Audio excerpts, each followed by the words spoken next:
অজ্ঞানতিমিরান্ধস্য জ্ঞানাঞ্জনশলাকয়া চক্ষুরুন্মিলিतं যেন তস্मै শ্রীগুরবে নমঃ। ঠাকুর, মা ও স্বামীজির চরণে শতকোটি প্রণাম জানিয়ে আজকের পাঠ শুরু করব। ঠাকুর বললেন, ঈশ্বরকে পাওয়া যায়, গৃহস্থাশ্রমে থেকেও ঈশ্বরকে পাওয়া যায়। সেই জন্য নির্জনে সাধন করতে হয়। সাধন করে নিজেকে তৈরি করতে হয়। সংসারে শুধু যে কামের ভয় তা নয়, আবার ক্রোধ আছে। কামনার পথে কাঁটা পড়লেই ক্রোধ আসে। সেই জন্য বড় সাধনার দরকার। নির্জনে সাধন করে নিজেকে তৈরি করতে হয়। ঠিক ঠিক সোনা তৈরি করতে হয়। তাকে যেখানেই রাখো তার আর কিছু হবে না। সাধন করলেই সব হবে, হবে না কেন? আর ঠিক যদি বিশ্বাস হয় তাহলে আর বেশি খাটতে হবে না। গুরু বাক্যের উপর বিশ্বাস, গুরু বাক্যে যদি তোমার বিশ্বাস থাকে তাহলে বেশি খাটার প্রয়োজন নাই। ভক্তি আর বিশ্বাস এ দুইয়ের প্রয়োজন। ব্যাসদেব যমুনা পার হবেন, সেখানে গোপীরা এসে উপস্থিত। গোপীরাও যমুনা পার হবে, কিন্তু খেয়া মিলছে না। তখন গোপীরা ব্যাসদেবকে যে বলল, ঠাকুর এখন কি হবে, আমরা পার হব কিভাবে? তখন ব্যাসদেব বললেন, আচ্ছা তোদের পার করে দিচ্ছি, কিন্তু আমার এখন বড় খিদে পেয়েছে। তোদের কাছে কি কিছু আছে খাবার মতো? গোপীদের কাছে দুধ, ক্ষীর, ননি অনেক কিছু ছিল। তিনি সমস্ত কিছু ভক্ষণ করলেন। তারপর গোপীরা বললেন, ঠাকুর সেবা তো হলো, এবার পারের কি হবে? ব্যাসদেব তখন তীরে গিয়ে দাঁড়ালেন।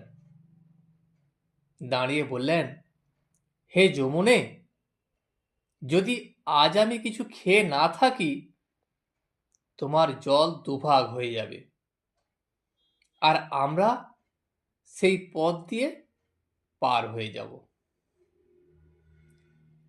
ব্যাসদেব যখনই এই কথা বললেন, বলতে না বলতেই জল দুধারে সরে গেল। এই দেখে তো গোপীরা অবাক। তারা ভাবতে লাগলো, উনি তো এইমাত্র এত খেলেন, তাহলে কি উনি মিথ্যা কথা বললেন? আবার বলছেন যদি আমি কিছু খেয়ে না থাকি, উনি তো তাহলে মিথ্যা কথা বললেন।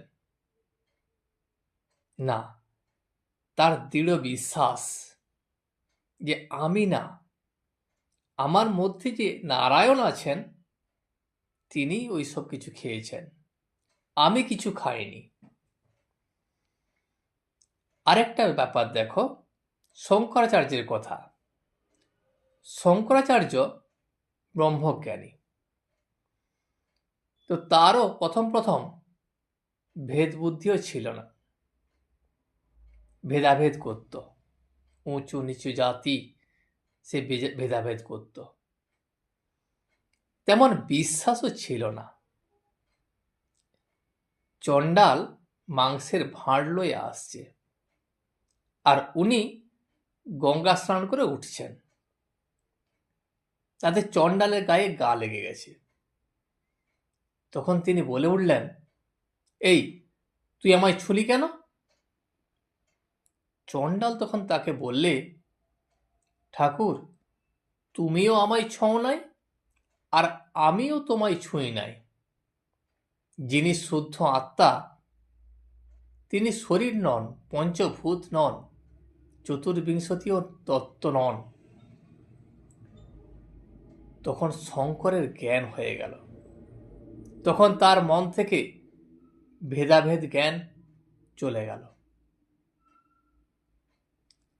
আত্মার মধ্যে কোনো ছোঁয়াচ থাকে না, তাকে ছুঁলে সে নষ্ট হয় না বা তাকে ছোঁয়া যায় না।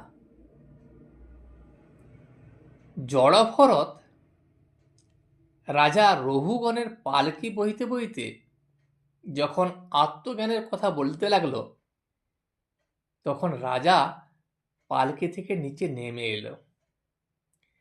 নেমে এসে বললেন, তুমি কে গো? তখন জড়ভরত বললেন, আমি নেতি নেতি শুদ্ধ আত্মা। একেবারে ঠিক বিশ্বাস, আমি সেই শুদ্ধ আত্মা, আমি শুদ্ধ আত্মা। এটি জ্ঞানীদের মত। ভক্তেরা বলে এসব ভগবানের ঐশ্বর্য। যদি ঐশ্বর্য না থাকলে ধনীকে কে জানতে পারত? তবে সাধকের ভক্তি দেখে তিনি যখন বলবেন, আমি যা তুইও তা, তখন এক আলাদা কথা। রাজা বসে আছেন, তো খানসামা যদি রাজার আসনে গিয়ে বসে আর বলে, রাজা তুমিও যা আর আমিও তা, তখন লোকে তাকে পাগল বলবে। কারণ রাজার জায়গায় খানসামা বসেছে, এ কথা কেউ মানতে পারবে না। তবে খানসামার সেবাতে সন্তুষ্ট হয়ে রাজা যদি কোনোদিন বলেন, ওরে তুই আমার কাছে বস, তখন তাতে কিছু দোষ হয় না। তখন তিনি বলেন, তুইও যা আর আমিও তা। তখন যদি সে গিয়ে বসে, তাতে তার আর কোনো দোষ হয় না। সামান্য জীবেরা যদি বলে আমি সেই, সেটা ভালো না। সাধারণ জীব বা তার আত্মার কথা সে সেভাবে বলতে পারে না, তার সে বিশ্বাস নেই। যেমন জলেরই তরঙ্গ, কিন্তু তরঙ্গের কি জল হয়? কথাটা এই যে মন স্থির না হলে যোগ হয় না। তুমি যে পথেই যাও, মন হলো যোগীর বশ, কিন্তু যোগী কখনো মনের বশ হয় নয়। মন স্থির হলে বায়ু স্থির হয়, আর বায়ু স্থির যখন হয় তখন কুম্ভক হয়। এই কুম্ভক ভক্তিযোগেতেও হয়। ভক্তিতে বায়ু স্থির হয়ে যায়। নিতাই আমার মাতা হাতি, নিতাই আমার মাতা হাতি। যখন এই কথা বলতে বলতে ভাব হয়ে যায়, তখন সব কথাগুলো আর বলতে পারে না। তখন কেবল বলে হাতি হাতি, তারপর হাতিটাও রয়ে যায় শুদ্ধ। তারপর বলে শুধু হা হা। তখন ভাবে বায়ু স্থির হয়, তারপরই কুম্ভক হয়।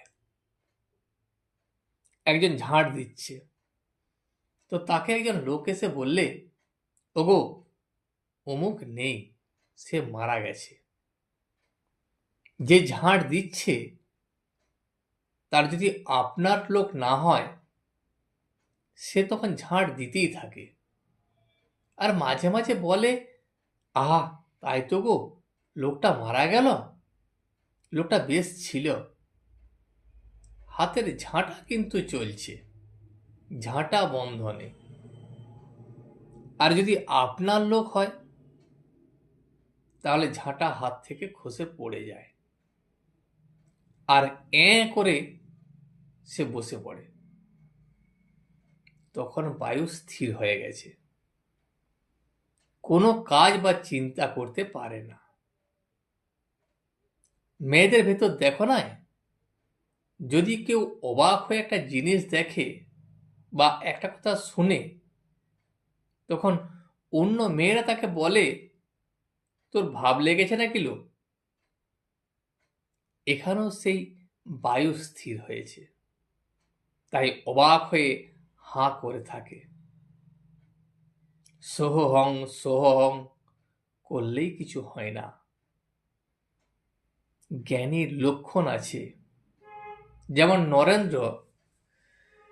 নরেন্দ্রের চোখ সুমুখ ঠেলা,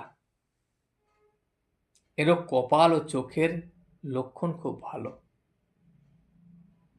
আর সবাইয়ের অবস্থা এক নয়। জীব 4 প্রকার বলেছে।